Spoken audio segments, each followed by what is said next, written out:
लहसुन में सिर्फ एक चीज मिलाते हुए आपकी सालों पुरानी खांसी, सर्दी, जुकाम बिल्कुल सही हो जाएगी। पुराने से पुराना नजला हो या फिर फेफड़ों में कफ जम गया हो, नाक से आपके बहुत ही ज्यादा पानी आता हो, बार बार छींके आता हो या सर में बहुत ही ज्यादा दर्द रहता हो, फेफड़ों में बलगम जम गया हो, घर घर की आवाज आती हो, बहुत ही बाबाजी की पावरफुल रेमेडी आज मैं आपके साथ शेयर कर रही हूँ। इसे बनाना बहुत ही ज्यादा आसान है। तो यहाँ पर आपको लेना है लहसुन। देखिए इस तरह से लहसुन के एक गांठ आपको लेनी है और इसे लेने के बाद आपको ना ये जो लहसुन है ना इनको छील लेना है। लहसुन सर्दी जुकाम के लिए बहुत ही ज्यादा फायदेमंद होता है क्योंकि इसमें एलिसिन नामक एक रसायन होता है जिसमें शक्तिशाली एंटीबैक्टीरियल, एंटीवायरल और एंटी फंगल गुण होते हैं और ये हमारे सर्दी जुकाम को बढ़ने से और सर्दी जुकाम होने से रोकता है। और ये तरीका दोस्तों इतना ज्यादा सरल है ना कि एक बार आप इसको देखोगे ना तो फटाफट से बना लोगे। कुछ भी ज्यादा तामझाम नहीं है, बल्कि बहुत ही पुराने टाइम से हमारे घर के जो बड़े बुजुर्ग थे ना इसे यूज करते आ रहे थे। कोई भी आपको दवाई खाने की जरूरत नहीं है। कई बार हम दवाई वगैरह खाते हैं तो हमारा जो नजला होता है या जुकाम होता है वो पक जाता है, बाद में बहुत ही ज्यादा तकलीफ देता है।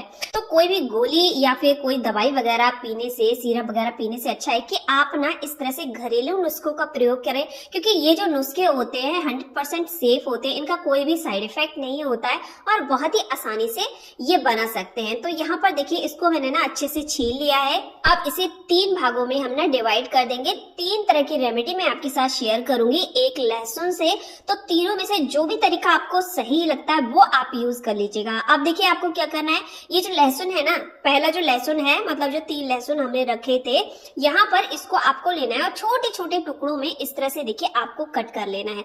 जितने बारीक टुकड़े कर सकते हैं उतने बारीक आप टुकड़े कर लीजिएगा। इसे आप यूज करके देखिएगा, ठीक है। तीनों में से कोई एक तरीका यूज कर सकते हैं या तीनों आप यूज करके देखिएगा, तीनों ही बहुत ज्यादा फायदेमंद है। अब जो लहसुन होता है आपको पता है कि ये गर्म होता है, तो ये बहुत अच्छे से काम करता है हमारे सर्दी जुकाम के लिए। और जिस तरीके से मैं आपको बता रही हूँ उस तरीके से आपने अगर लहसुन का सेवन कर लिया तो आपके चाहे कितना भी पुराना पका हुआ नजला हो और कफ अगर आपके छाती में भर गया हो, सांस लेते हो तो बहुत ज्यादा दर्द होता हो या फिर घर घर की खड़खड़ की आवाज आती हो, सारी की सारी सही हो जाएगी। अब देखिए हमने छोटा छोटा लहसुन कट कर लिया, साथ ही जो दूसरा लहसुन था ना इसको आपको इस तरह से ना कुचलना है। जब आप इस तरह से कुचलोगे ना तो एकदम पेस्ट जैसा ये बन जाएगा, मतलब छोटे छोटे रेसे जैसे रह जाएंगे और एकदम ना जैसे हम चटनी वगैरह बनाते हैं ना, बिल्कुल इसी तरह से आपको इसको बना लेना है। तो अच्छे से खलबट्टे में या इस तरह से बेलन का यूज करके ना इसको बढ़िया से कुचल लीजिएगा। ये दूसरा तरीका मैं आपको बता रही हूँ और तीसरा भी तरीका है, तो तीनों में से जो भी आपको आसान लगे वो आप यूज करके देखिएगा। तो यहाँ पर तीसरा जो लहसुन है आप देख सकते हैं दोस्तों, वो भी यहाँ पर अच्छे से कुचल गया है और इसे आप बड़ों को नहीं छोटे बच्चों को भी दे सकते हैं, बिल्कुल नुकसान नहीं देता है। देखिए जो लहसुन होता है वो तो हम खाने में यूज करते ही करते हैं, तो आप बिल्कुल बिना डरे इसको यूज कर सकते हैं। बिल्कुल भी नुकसान देने वाली रेमेडी नहीं है, बल्कि आपको बहुत ज्यादा ये फायदा करेगी। तो देखिए यहाँ पर मैंने जो दूसरे लहसुन रखा था ना 3-4 कलियां, तो उनको अच्छे से कूट लिया। इसको हम क्या करेंगे, साइड में इस तरह से इकट्ठा कर देंगे। तो हाथों को अच्छे से धुल लीजिएगा क्योंकि इसको आपको खाना है और बर्तन जो ले रहे हैं वो भी अच्छे से साफ सुथरा लीजिएगा। अब दोस्तों हम क्या करेंगे, जो हमारी तीसरी कलियां बची हुई हैं ना लहसुन की, इनको ले लेंगे।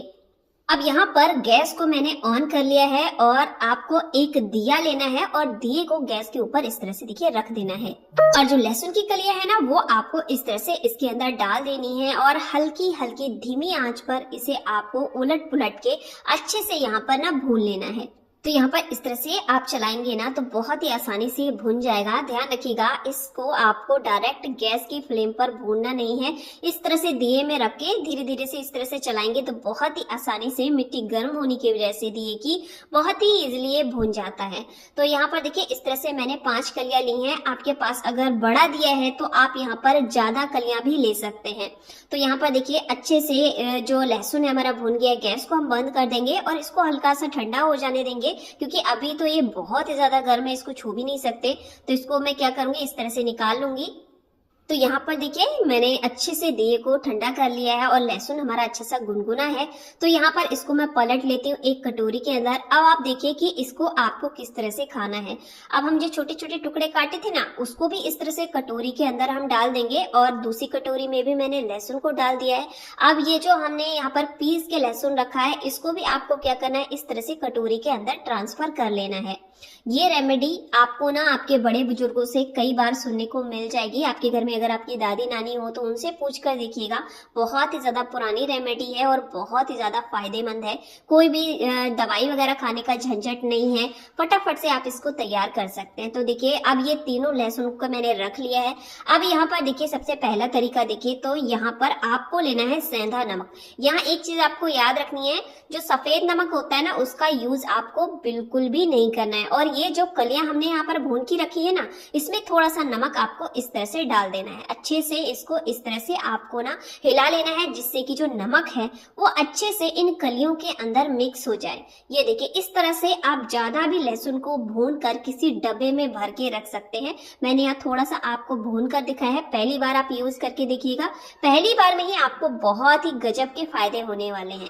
तो ये हमारी पहली रेमेडी बनके तैयार हो चुकी है। अब जो दूसरी है जिसको हमने छोटे छोटे से काटा है ना, यहाँ पर आपको लेना है काला नमक। तो यहाँ मैं फिर से आपको बता रही हूँ, यहाँ पर आपको बिल्कुल भी सफेद नमक का यूज नहीं करना है, काले नमक को ही आपको यहाँ पर लेना है और अच्छे से आपको मिक्स करना है।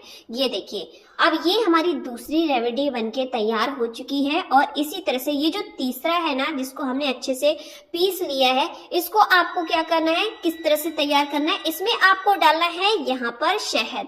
तो 1 चम्मच यानी 1 बड़ा चम्मच भर के आपको शहद ले लेना है और इस तरह से देखिए ये जो लहसुन है ना इसके अंदर आपको डाल देना है। अब जब आप इसको इस तरह से मिक्स करोगे तो एक मुरब्बे जैसा ये बनके तैयार हो जाता है।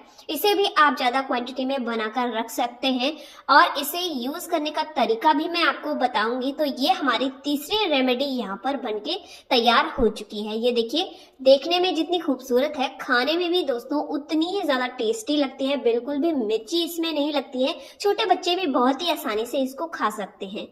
अब ये जो रेमेडी है ना, इसको आपको इस तरह से देखिए लगभग आधा चम्मच के करीब लेना है और ऐसे ही आपको खा लेना है। 3 टाइम आप इसको ले सकते हैं, सुबह दोपहर शाम, और लगभग आधा चम्मच के करीब ही आपको यहाँ पर इसको लेना है। छोटे बच्चों को दे रहे हैं तो थोड़ा सा ही आपको यहाँ पर लेना है, ज्यादा मत लीजिएगा। तो इस देखिए इस तरह से मैं ना 3 हिस्से इसके बना दे रही हूँ जिससे आप अच्छे से समझ पाए। ये देखिए इस तरह से बस आपको खा लेना है। खाने में बहुत ज्यादा टेस्टी लगता है। जब आप इसको खाओगे ना तो आप बहुत ही आसानी से जो 2 इसकी खुराक है ना उनको भी खा पाओगे, क्योंकि आपको अभी लगता हुआ देखने में कि अच्छा नहीं लगेगा क्योंकि लहसुन है। तो बिल्कुल भी ऐसा मत सोचिए, आप एक बार इसको ट्राई करके जरूर से देखिएगा। खाने में बहुत ही ज्यादा ये टेस्टी लगता है। तो ये हमारी पहली खुराक मैंने आपको बताई कि किस तरह से खानी है, जो इसे हमने शहद में तैयार किया था। और इसी तरह से ये जो दूसरा है इसको आपको गुनगुने पानी के साथ लेना है। ठीक है, तीनों में से कोई एक रेमेडी आप यूज कर सकते हैं। अब ये जो छोटी छोटी सी कलियां हमने काट के रखी थी ना, इसको आपको गुनगुने पानी से ही लेना है। ध्यान रखिएगा ठंडे पानी से आपको इसको लेना नहीं है, वरना आपको कोई भी फायदा ये नहीं करने वाली है। इस तरह से देखिए थोड़े से टुकड़े मैंने ले लिए हैं, यानी कि 3 भागों में मैंने इसको बांट लिया है। सुबह दोपहर शाम आप इसका यूज कर सकते हैं गुनगुने पानी के साथ। तो ये हमारी यहाँ पर दूसरी रेमेडी बनके तैयार हो चुकी है, जिसके बारे में मैंने आपको बता दिया। और ये जो तीसरी रेमेडी है जिसमें हमने सेंधा नमक मिलाया था, ये बहुत ही ज्यादा आसान है। आप इसे सुबह दोपहर शाम 1 कली उठाकर ऐसे ही चबाकर खा सकते हैं, क्योंकि बहुत अच्छे से ये भुन गई होती है, सॉफ्ट हो गई होती है। और सेंधा नमक जैसे ही हम यूज करते हैं तो बहुत ही अच्छे से वो आपके बलगम को, खांसी को, जुकाम को बाहर निकालता है। तो इस तरह से भुनी हुई कलियों को आप सेंधा नमक के साथ यूज कर सकते हैं। और 2 तरीके तो मैंने आपको पहले से ही बता दिए हैं। तो आप ना इन तीनों तरीकों को यूज करके देखिएगा, जो भी आपको आसान लगे वो आप यूज करके देखिएगा। बहुत ही ज्यादा जबरदस्त फायदा होता है। वीडियो आपको कैसा लगा मुझे कमेंट करके जरूर से बताइएगा। अच्छा लगा हो तो ज्यादा से ज्यादा दोस्तों लाइक कर दीजिएगा, शेयर कर दीजिएगा। तो आज की वीडियो को मैं यहीं पे एंड करती हूँ। कल फिर से मिलेंगे एक नई वीडियो के साथ। और आज का वीडियो देखने के लिए आपका बहुत बहुत धन्यवाद। नमस्ते।